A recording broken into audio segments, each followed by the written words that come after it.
මෙලනෝම කියන එක හැම නිරාවරණය ප්‍රදේශවලත් හැම ඇතුළෙත් ඕන තැනක ඇති වෙන්න පුළුවන්.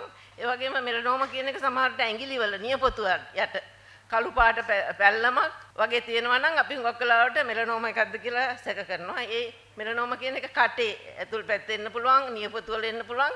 අනික ඇඟේ හැම ඕන තැනක මේ මෙලනෝම කියන සමේ පිළිකාව ඇති වෙන්න පුළුවන්. මෙලනෝම කියන එක හඳුනා ගැනීම විශේෂයෙන්ම වැදගත්. මොකද මෙලනෝම කියන එක මම ඉස්සෙල්ලා කිව්වා වගේ ශල්‍ය කර්මයෙන් 100ක් සුව කරන්න පුළුවන්. ඒ වගේම මේ කැන්සර් එකේ පැතිරීම වැඩි.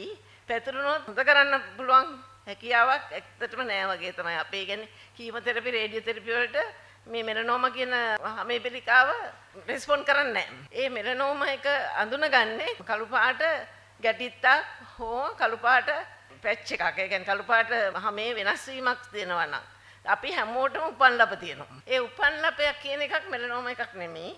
නමුත් ඒ උපන් ලපයක් ළඟදි වෙනස් වෙනවා නම්, ඒකේ හැඩය වෙනස් වෙනවා නම්, ඒ වගේම ඒකේ පාට වෙනස් වෙනවා නම්, එතනින් ලේ ගැලීමක් වෙනවා නම්, ඒ වගේම තුවාල වෙනවා නම් ඒ කළු පාට ගැටිත්තේ ඒ වගේ වෙනස් වීම වෙනවා නම් විශේෂයෙන්ම වෛද්‍යවරයෙක් හම්බ වෙන්න ඕනේ. Tamanටම තමයි හුඟක් වෙලාවට මුලින්ම හඳුනා ගන්න පුළුවන්. Tamanගේ ශරීරයේ වෙනස් තුවාලයක්, වෙනස් ලපයක් විශේෂයෙන්ම ඇති වෙනවා නම් ඒ සම්බන්ධ විශේෂඥ වෛද්‍යවරයෙකුට හෝ සාමාන්‍ය වෛද්‍යවරයෙකුට පුළුවන් තරම් ඉක්මනට යොමු වෙන්න කියලා තමයි මගේ ඉල්ලීම.